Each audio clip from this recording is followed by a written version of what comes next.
Dr. Malcolm Hargrove was not fired for making a mistake in surgery. He was fired for saying out loud that the hospital's brand new sterilization machine was infecting patients by the dozen. Chairwoman Patricia Voss called him a fearmonger in front of the entire board, stripped his credentials on the spot, and had security drag him through the lobby like a criminal. But the second he stepped through those doors, 3 federal inspectors walked in behind him, sealed off the operating wing, and began reading aloud the names of every executive who had buried his warnings for 6 months. What happened inside Street? Alden Medical Center next would expose a culture that valued profit over the people it had sworn to protect. Malcolm was 43 years old, a cardiac surgeon known across the hospital for his composure, his integrity, and a caution that bordered on stubbornness. He never sought attention, never played politics, and never once let a budget meeting change how he treated a patient. He had worked in disaster relief hospitals earlier in his career, where he learned to spot infection clusters before official numbers ever caught up. Years before, at another hospital entirely, he had flagged a defective medical device before it could harm a single patient. But he rarely spoke of it, uncomfortable with the idea of building a reputation out of catastrophes he had managed to prevent. The board members who would later sit in judgment of him were, in their own ways, a portrait of how comfortable institutions protect themselves. Patricia Voss, 56 years old, had spent 3 decades climbing toward the chairmanship, and she measured her success in stock performance and glowing press coverage rather than in outcomes on a hospital floor. Russell Dane, 49 years old, wore charm like a second white coat, gracious in public and territorial in private, and he had long regarded Malcolm's quiet competence as a threat to his own authority. Denise Caldwell, 38 years old, ran infection control with real skill, but had learned through hard experience that raising her voice too loudly could cost her a job she needed. Walter Keene, 61 years old, had sat on the board for over a decade and had grown accustomed to voting. However, the chairwoman suggested so long as his own investments stayed protected. St. Alden Medical Center was preparing to announce an expansion worth $240 million, a milestone the board had been chasing for years. And every hallway seemed to buzz with talk of ribbon cuttings and new wings named after generous donors. Malcolm had just finished a complex cardiac surgery that went by every measure perfectly, the kind of operation younger surgeons would later study as a model of precision. 2 days later, the patient developed a rare and aggressive infection at the incision site, the kind of infection that should never have appeared, given how carefully the procedure had been handled. Malcolm reviewed every step his team had taken and found no broken protocol, no missed hand washing, no compromised instrument tray prepared by careless hands. He sat with the patient's chart late into the evening, running through the timeline again and again, searching for the human error that would explain everything away and let him sleep peacefully that night. There was none. Every nurse had followed procedure, every technician had logged their checks, and the surgical field itself had remained sterile throughout the entire operation. The only variable Malcolm could not fully account for was the machine that had cleaned the instruments before they ever reached his hands. Instead of blaming a nurse or a technician, Malcolm asked to see the operating history of the hospital's new sterilization system, a machine called Stericore X9. The equipment department refused him outright, insisting he had no authority over hardware that belonged to a different division entirely. Over the following 3 weeks, more adult patients across unrelated departments began showing the exact same strain of bacteria. These patients had no doctors in common, no shared hospital rooms, and no overlapping medications of any kind. The only thread connecting every single case was that their surgical instruments had all passed through Stericore X9. Malcolm brought his findings to Denise Caldwell, the head of infection control, and she confirmed what he feared: the infection rate had nearly tripled since the new system came online. But just as the two of them prepared to escalate their findings to hospital leadership, the underlying data quietly changed. Several infection cases were reclassified overnight as pre-existing complications, conveniently dropping the official rate below the threshold that would have triggered a mandatory federal report. Malcolm understood immediately that this was no longer a simple technical glitch. He requested an emergency pause of every operating room relying on instruments cleaned through Stericore X9. Russell Dane, the hospital's medical director, rejected the request, outright warning that closing operating rooms would cost the hospital millions of dollars every single day. Russell reminded Malcolm that the hospital was on the verge of signing its expansion deal, and he would not allow what he called a handful of unproven complications to jeopardize the futures of thousands of employees. Malcolm answered calmly that no hospital could build its future by gambling with the lives of the patients who trusted it. Near the end of that week, an anonymous envelope arrived at his office, containing a copy of the raw operating data from Stericore X9. There was no note inside, no name, no explanation, only a stack of printed logs. Someone had clearly risked a great deal to copy and deliver. Over a span of 6 weeks, the machine had logged 47 completed sterilization cycles, despite never once reaching the minimum required temperature. Malcolm realized someone inside the hospital already knew the truth but was too afraid to speak it aloud. He spent that night alone in his office, spreading the pages across his desk and cross-referencing every cycle against the surgeries scheduled for those same hours. Every infected patient lined up perfectly with a cycle that had silently failed. There was no ambiguity left, no room for a comfortable alternative explanation. With that confirmation in hand, Malcolm made the decision that would upend his career. He would file a formal, documented warning, whatever the personal cost turned out to be. Malcolm spent days compiling a detailed report attaching lab results, anonymized patient histories, and the raw operating data from the sterilization system. He sent it directly to Russell, to Patricia Voss, to Hospital Counsel Meredith Sloan, and to the Internal Patient Safety Committee, requesting a 48-hour pause for independent testing. Instead of opening an investigation, Patricia called an emergency closed-door meeting, and the tone in that room made clear exactly what kind of meeting it would be. Patricia never asked about the patients. Her first question was who had given Malcolm access to internal equipment data, suggesting that pulling operational records without explicit clearance might itself constitute a security violation. Russell stood and declared that the infection cases lacked sufficient evidence to be linked to Stericore X9 at all, presenting a chart claiming the hospital's overall complication rate remained well within an acceptable range. Malcolm studied the chart for only a moment before noticing it excluded every patient later transferred to outside rehabilitation facilities. Counted properly, the infection rate soared far past any acceptable threshold. Walter Keene interrupted, before Malcolm could finish snapping, that the board did not need a statistics lecture from a heart surgeon. Patricia then offered him a quiet exit, withdraw the report, and the board would overlook his supposedly unauthorized access to hospital data. Malcolm refused without hesitation. After the meeting, Meredith privately handed Malcolm a confidentiality agreement offering a substantial payout in exchange for his resignation and his silence about anything related to Stericore X9. Malcolm declined to sign it. He told Meredith that if his data was wrong, the hospital only needed to allow one independent inspection to prove it. Their willingness to pay him to disappear, he said, spoke louder than any report ever could.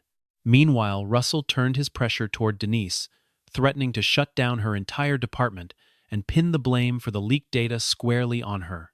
Frightened for her career, Denise nonetheless made a quiet decision of her own. She secretly copied the original lab results onto an external drive and kept it far from hospital property. To isolate Malcolm further, Russell reassigned his most important surgeries to other doctors and spread rumors that Malcolm was simply bitter about being passed over for the medical director position.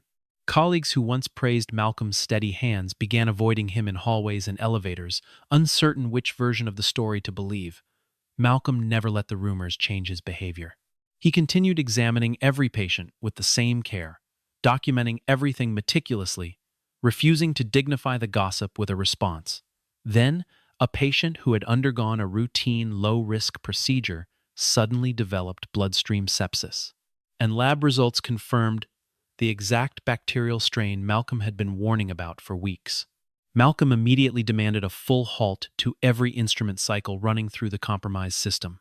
Russell responded not by investigating, but by suspending Malcolm's surgical privileges, entirely citing what he called disruption to hospital operations.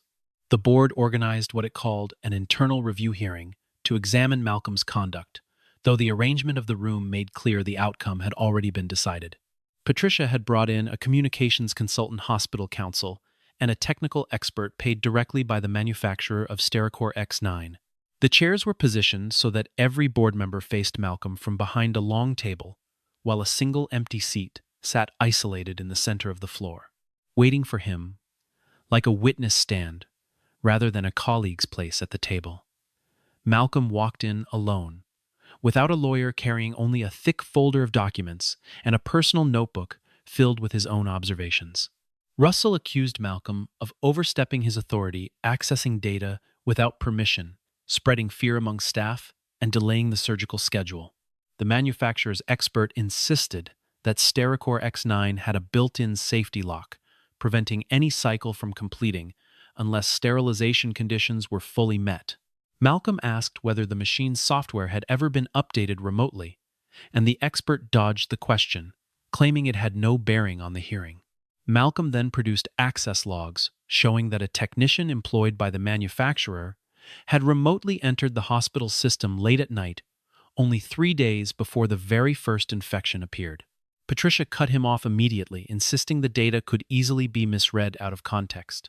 Malcolm pressed forward anyway, laying out a map, connecting every infected patient, proving they shared no link whatsoever, apart from instruments processed by the very same compromised machine. Walter mocked him for chasing what he called a conspiracy built from coincidence, and Malcolm simply asked each board member one by one whether they would personally agree to be operated on with those same instruments. No one in the room offered an answer. Patricia abruptly shifted the conversation away from evidence and toward Malcolm's character, accusing him of chronic insubordination, disrespect for the hospital's chain of command, and an inflated belief that his personal judgment outweighed the collective will of leadership. Malcolm replied that in medicine consensus could never transform a contaminated instrument into a safe one. Meredith recognized in that moment exactly what Patricia intended to do, yet she said nothing, still convinced her duty was to protect the institution rather than question it. The board called for a vote. 9 members voted to terminate Malcolm immediately. Only 1 abstained, staring down at the table rather than meeting his eyes. Patricia announced his termination on the spot, deactivating his badge and ordering his office searched before he had even left the room, as though every extra minute he remained inside the building posed some fresh threat to her. Authority. 2 security officers were summoned to escort him out, and the sound of the door closing behind them echoed through the boardroom long after Malcolm had gone. Before he left, Malcolm placed a final copy of his report on the table and said that the board could vote him out of the building that day, but no vote could ever change what was true. As he walked down the main corridor, staff on either side watched him pass. Some lowered their eyes in shame, while others quietly lifted their phones to record the sight of a surgeon of 11 years being marched out of the hospital he had helped build a reputation for. Just as Malcolm reached the main lobby, the front doors swung open. Dana Holloway entered alongside Grant Mercer and a full team of federal inspectors carrying an emergency inspection order and instructions that Stericore X9 was not to be powered down, altered, or moved under any circumstances. For a moment, the lobby fell completely silent, the security guards still gripping Malcolm's arms, as though no one quite knew whether to keep walking or stop where they stood. Dana saw Malcolm being escorted between 2 security guards and asked in a voice that stopped the entire lobby cold whether the hospital had just fired the very man who reported them. Patricia's face drained of color as she stepped forward, already reaching for the practiced calm of a press statement. But Dana did not wait for an answer. She turned to Grant and gave the order to begin the inspection immediately, and within minutes, the wide, sunlit lobby of St. Alden Medical Center had transformed from a symbol of prestige into the opening scene of a federal investigation. Dana ordered the central sterilization unit, sealed hospital servers backed up, and every record preserved under federal authority.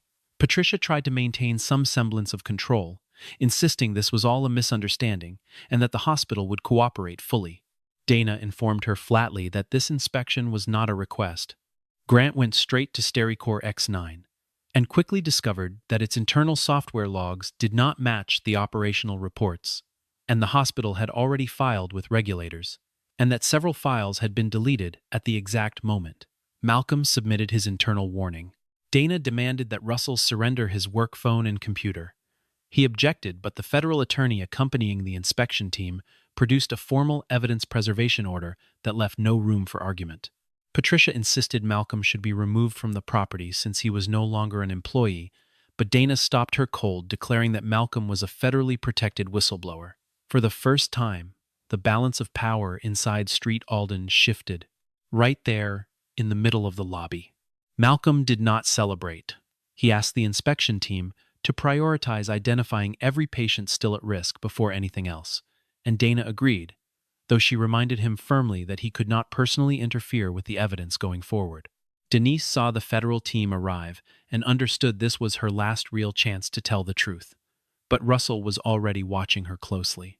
He pulled her into a private office and pressured her to confirm that Malcolm's data was incomplete, promising to protect her position if she cooperated. When Denise asked whether he had known the device was faulty before Malcolm ever filed his report, Russell's silence answered the question for him. In the technical wing, Grant discovered that the temperature sensors on SteriCore X9 were functioning perfectly, which only deepened the mystery until he traced the fault back to the machine's software rather than its hardware. The real problem was a software update that allowed the machine to skip its own safety warnings in order to speed up instrument turnover. That update let the hospital push through more surgeries each day and generate significantly more revenue, at the cost of letting certain cycles fall short of the required standard without ever alerting the staff running them. Billing records showed the hospital had specifically requested a so-called high-performance mode from the manufacturer, a request buried inside routine procurement paperwork that no one outside finance had ever thought to question. Patricia insisted the phrase was nothing more than marketing language, and claimed the board never understood the technical details. But Dana's team found her own digital signature, approving the very change that made it possible. Malcolm reviewed the full list of failed cycles and realized the number of patients at risk was far larger than anyone had initially estimated. He urged the hospital to immediately notify every patient who had undergone surgery using instruments tied to the compromised system. Patricia resisted, arguing that a broad public notification would spark panic and permanently damage the hospital's reputation. Malcolm told her plainly that no reputation could be protected by leaving patients in danger without their knowledge. That same day, Denise quietly slipped her hard drive to Meredith, admitting she was still too frightened to walk in front of the federal team herself, but insisting that if Meredith still considered herself a lawyer rather than a corporate shield, she had no choice but to hand it over to Dana. Her hands trembled as she passed it over, and she confessed that she had carried the weight of that decision every single night since she first copied the files, torn between protecting her career and protecting the patients she had sworn to serve. Meredith locked her office door and opened the drive to find original lab results, internal emails, meeting minutes, and reports Russell had altered before anyone else ever saw them. One email in particular showed that Patricia had not only received Malcolm's initial warning months earlier, but had personally instructed Russell to control the narrative before it interfered with an upcoming funding round. Meredith realized with growing dread that the documents she had been given for the hospital's legal defense had been stripped of critical sections, and that she herself had been used as a shield for the board's conduct. Patricia summoned Meredith and instructed her to prepare a public statement branding Malcolm a disgruntled former employee who had stolen hospital data to fabricate accusations. Meredith asked her directly whether she was certain the device was actually safe. Patricia answered that absolute safety never truly existed, and that the board's obligation was to protect the entire institution, not chase every warning issued by a single surgeon. When Meredith pressed further, asking why Malcolm's report had been altered before it ever left the building, Patricia lost her patience and reminded Meredith exactly whose approval her contract and career depended upon. While that confrontation unfolded, Dana sat down with Malcolm for a formal interview. She asked why he had not reported the situation to federal authorities much sooner. Malcolm admitted that for too long, he believed the hospital would correct itself once shown enough evidence. Dana warned him gently that loyalty to an institution can sometimes cause good people to wait far longer than they should. Malcolm did not deflect the criticism. He accepted that he should have acted sooner, without excusing what the hospital had done. Grant managed to recover a batch of deleted files, showing that Stericore X9 had been sounding continuous internal alarms for weeks. Russell had ordered the machine's audio warnings muted, because the noise was slowing down the surgical schedule. A senior technician was brought in for questioning, and initially claimed to remember nothing until Grant produced a signed work order bearing Russell's own instructions. Russell tried to shift blame entirely onto the manufacturer, insisting he never understood the technical consequences, but a recorded meeting surfaced in which an engineer had explicitly warned that the accelerated mode could cause cycles to fail outright. Elsewhere in the hospital, the sepsis patient's condition continued to deteriorate. Because Malcolm remained suspended, the new treatment team refused to consider his input at all. Dana had no authority to reinstate his surgical privileges, but she formally requested that the hospital appoint him as an emergency clinical consultant, given his unmatched understanding of the infection pattern. Patricia refused outright. As the patient's condition worsened further, a different physician quietly reached out to Malcolm on her own, calling him at home late in the evening and reading him the latest lab values over the phone. Based on the culture results and the timeline of exposure, Malcolm identified that the current antibiotic regimen was entirely wrong for the specific strain involved. He walked the physician through an alternative approach step by step, never once mentioning his own suspension or the humiliation he had endured only days earlier.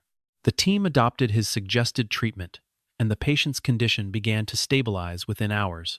Word of what happened spread quickly through the hospital, and staff realized that even after public humiliation, Malcolm had chosen his patient's survival over his own wounded pride. Meredith finally walked into the Federal Command Center and handed her hard drive directly to Dana, declaring that she could no longer hide behind legal privilege while patients remained at risk. Dana opened a file labeled Liability Strategy and found meeting notes proving that Patricia, Russell, and Walter had discussed well before any federal involvement exactly how they would pin responsibility on Malcolm if the situation ever came to light. His firing had never been an emotional overreaction. It had been the deliberate execution of a plan to turn him into a scapegoat. Dana called every board member in for formal, separate questioning, seating them apart so none could compare answers. Patricia insisted the board had simply made business decisions based entirely on information supplied by Russell. Russell fired back immediately, pointing out that every one of those decisions had ultimately required Patricia's personal approval, and the alliance between the two of them began visibly cracking apart. Walter admitted he had never carefully studied the technical portions of any report and had simply voted according to the chairwoman's recommendation each time. Though, when Dana asked directly whether he had read Malcolm's the original warning, he was forced to admit that he had and had chosen quarterly profit over patient safety anyway. Denise finally agreed to testify, formally presenting a full chain of data showing that 31 separate infection cases had been intentionally misclassified. Among those patients were several who endured extended treatment, some who lost their ability to work, and one who ultimately died from complications that never should have happened. The story never leaned on that death for shock value. Instead, it sat with the deeper truth that real people had been reduced to numbers on a financial ledger, their suffering quietly filed away under a category designed to keep it invisible.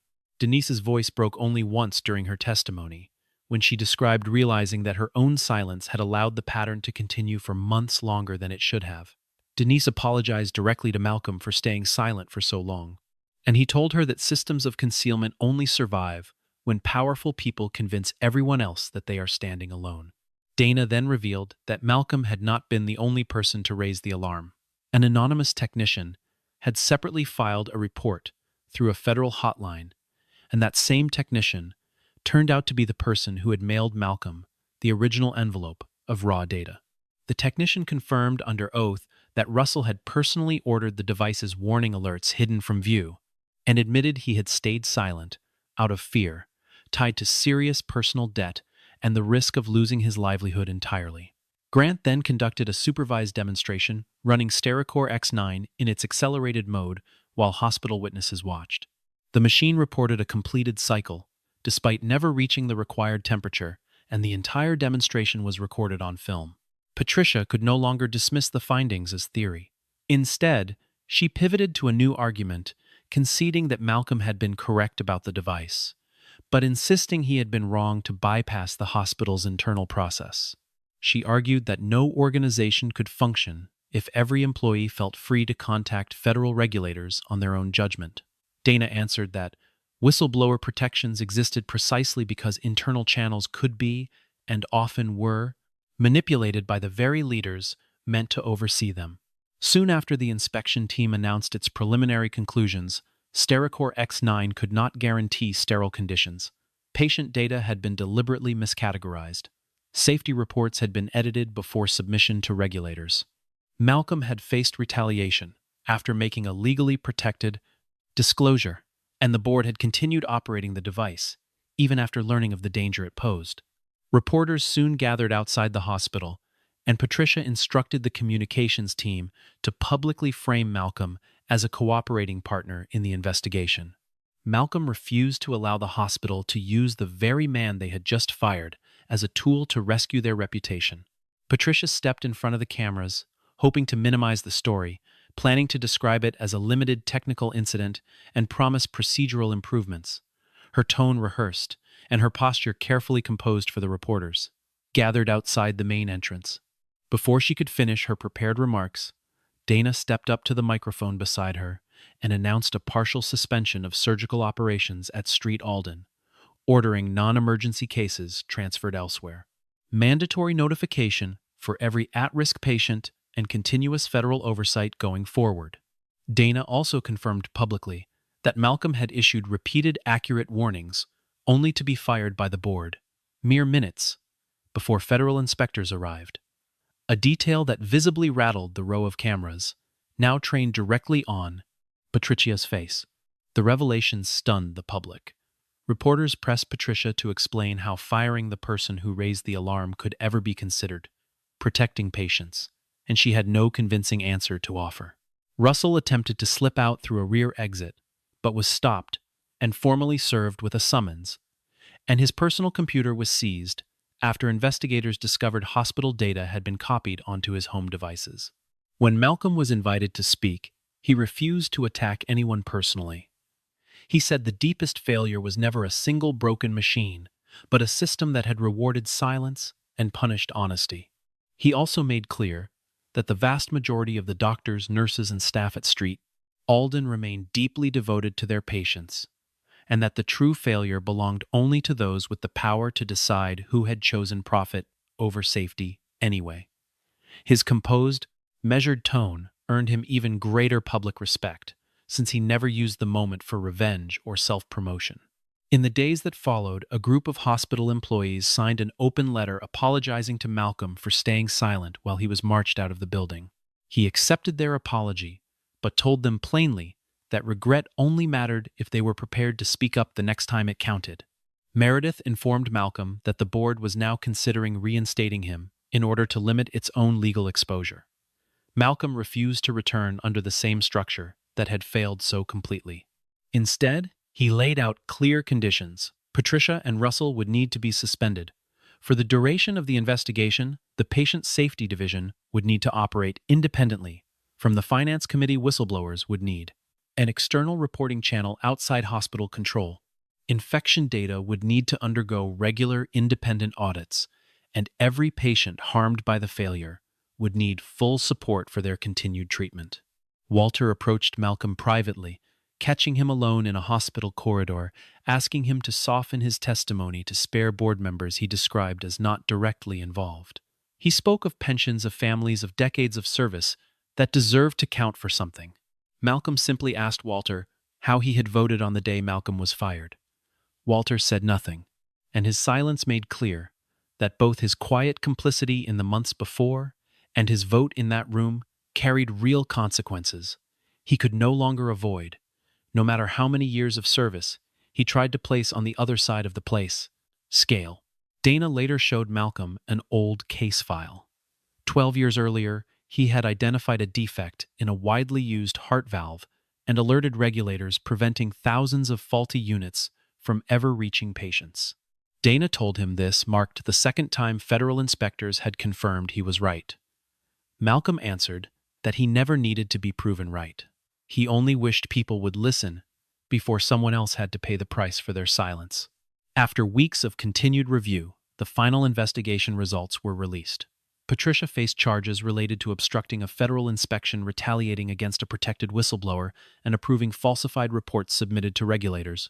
Russell faced charges for falsifying medical records, ordering the deletion of safety data, and knowingly continuing to use unsafe equipment. Walter and several other board members were forced to resign for failing their basic duty of oversight.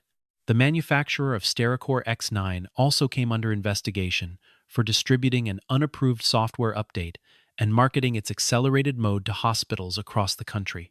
Grant discovered the same compromised system installed in more than 20 other medical facilities, many of which had no idea their own infection numbers were quietly climbing for the very same reason. Using the data Malcolm had gathered, federal regulators ordered a nationwide inspection, and a large-scale equipment recall was carried out before other hospitals could suffer the same consequences Street Alden had already endured. What began as one surgeon's stubborn refusal to look away from a single infected patient had within months reshaped safety protocols in operating rooms he would never even visit.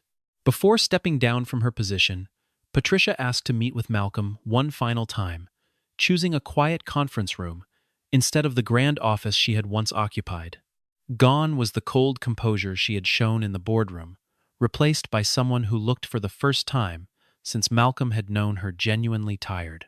She admitted that at first she believed she was protecting the hospital from a temporary crisis, but every act of concealment afterward had forced her into an even worse decision to protect the one before it, until the lies had piled so high she could no longer see a way back down. Malcolm told her the most dangerous part was never her first mistake, but her willingness to make others pay so that she would never have to admit it. Patricia asked him to publicly state that she never intended to harm any patient. Malcolm refused to defend her reputation, though he also refused to call her a monster, telling her that responsibility never depends on whether a person believes themselves to be a good one. At an emergency shareholder meeting, the entire former board was dissolved and replaced with an interim board made up mostly of medical and patient safety experts.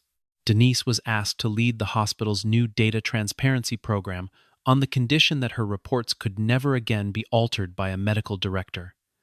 Meredith cooperated fully with prosecutors and testified voluntarily, drawing criticism for her long silence, but also credit for ultimately surrendering the evidence that mattered most. Malcolm was offered his old position back as head of surgery, along with full back pay and a substantial settlement, but he did not give an immediate answer. Instead, Malcolm walked back into the very boardroom where he had once been fired. Patricia's chair sat empty, and the report the board had once mocked now lay at the center of the table as the founding document of the hospital's reform. The interim board offered Malcolm a newly created role director of clinical safety, with the authority to halt any procedure he judged dangerous. It came with a significantly higher salary prestige and influence he had never sought out for himself. Many assumed this was the perfect ending, the man once fired now returning to lead the very institution that had humiliated him. But Malcolm asked instead whether the position carried genuine authority or merely served as a symbolic gesture meant to repair the hospital's damaged image. He demanded written guarantees that the safety division would report directly to an independent oversight committee, that every warning would be permanently archived, and that no leader inside the hospital would retain the power to retaliate against an employee for speaking up. The board hesitated only over one demand, the quarterly public release of infection data, worried that consistent transparency would leave them permanently exposed to scrutiny. Malcolm made clear he would not return if the hospital's transparency depended entirely on convenience. During the negotiations, he visited the patient who had once developed sepsis, now fully recovered, and sitting up in a sunlit room instead of fighting for her life in intensive care. She thanked him for continuing to help, even after his badge had been deactivated, telling him she had heard what happened and could not understand why anyone would have wanted him gone. Malcolm told her that a doctor's responsibility never ends simply because an employer revokes access to a building. Dana announced that the investigation had already led to sweeping new federal regulations for sterilization equipment, requiring manufacturers to maintain permanent, unerasable change logs and secure separate approval for every operating mode a device could run. Malcolm's original warning had reshaped safety standards far beyond the walls of a single hospital. Denise apologized to him once more, and Malcolm told her to stop apologizing and instead focus on building a workplace where no one beneath her would ever again have to choose between their career and their conscience. Meredith established a legal defense fund for healthcare workers facing retaliation after reporting wrongdoing, funding it with her own savings and hospital contributions alike, determined that no other Denise would ever have to smuggle evidence out in secret out of fear for her livelihood. The interim board eventually accepted every condition Malcolm had set. He agreed to return, though he declined any title resembling an executive role, accepting, instead, a limited-term position as safety director, so the system would never again depend entirely on a single person. His goal, he told them plainly, was never to replace one powerful figure with another, but to build a structure where the truth no longer needed a hero in order to be heard. 6 months later, Street Alden operated under an entirely new system of oversight, and the hospital that had once fought so hard to silence a warning now advertised its transparency as a point of pride. Infection rates had fallen sharply, dropping well below even the numbers the hospital had once falsified to appear safe. Every operating room now used cross-checking safeguards operational data, streamed automatically to an independent external server, and every employee, regardless of rank, had the authority to pause a procedure the moment they suspected a risk. Malcolm led the hospital's very first training session on the responsibility to speak up, standing not at a podium, but among a circle of chairs filled with nurses, technicians, residents, and administrators who had all lived through the Prosconant crisis in different ways. He never framed his own story as a triumph. Instead, he walked the room through every single moment. The crisis could have been stopped. The first appearance of unusual data, the moment Denise discovered the abnormal infection rate, the moment Russell received a direct technical warning, the moment the board first read Malcolm's report, and the moment board members chose to vote out the very person trying to warn them. He explained that disaster was never born from one single decision. It grew out of a long chain of moments where people repeatedly chose what was easy over what was right, and he reminded the room that the next chain of moments belonged entirely to them. Dana returned to the hospital to close out the final stage of federal oversight, confirming that Street Alden had met every reform requirement ahead of schedule, a rare outcome she admitted she had not expected when she first walked through those doors. Before leaving, she handed Malcolm a copy of the completed federal report, its conclusions stating clearly that his original warnings had been accurate about the source of the infections, the mechanism of the failure, and the true scale of the danger involved. Dana told him this was now official documented proof that he had been right. Malcolm set the report down and looked through the glass wall of the meeting room, where doctors, nurses, technicians, and administrators now sat together reviewing safety data, as equals no one in that room, raising their voice or hiding behind a title. He told Dana that the most important evidence was never something that could be printed on paper. It was the simple fact that no one inside those walls had to fear being fired for saying that something was wrong. In a scene that mirrored the very beginning of his ordeal, Malcolm walked once more through the same lobby, where security had once escorted him out past the same tall windows, the same wide reception desk, the same polished floor that had once carried the sound of his footsteps toward humiliation. This time there was no mockery, no averted eyes, only staff members greeting him warmly as he passed, though he did not stop to enjoy the recognition. A new alert had just appeared on the hospital's monitoring system, and no one yet knew whether it signaled a minor glitch or a genuine danger. Malcolm walked into the control room, and rather than reaching a conclusion on his own, he invited a technician, a nurse, and a physician to examine the data together. A young staff member admitted nervously that she might have misread the signal entirely. Malcolm told her that in this hospital, no one would ever be punished for asking a question meant to protect a patient. The door to the meeting room stayed open, as the team began their investigation together, unhurried and unafraid. Exactly the way it should have been, from the very first day. Malcolm Hargrove did not change Street Alden Medical Center because he was always right. He changed it because he understood that in medicine, an honest warning must be tested before it can be silenced, not buried by the very people it was meant to protect. The board once fired him to protect its own power, calling him reckless in the very same breath they used to bury the evidence, and federal inspectors proved him right, once again just as they had 12 years before. But his greatest achievement was never that vindication. It was building a place where the next time the truth needed to be heard, no one would have to be pushed out the door before anyone listened, and where a young nurse with a doubt in her voice would be trusted just as readily as the surgeon standing beside her.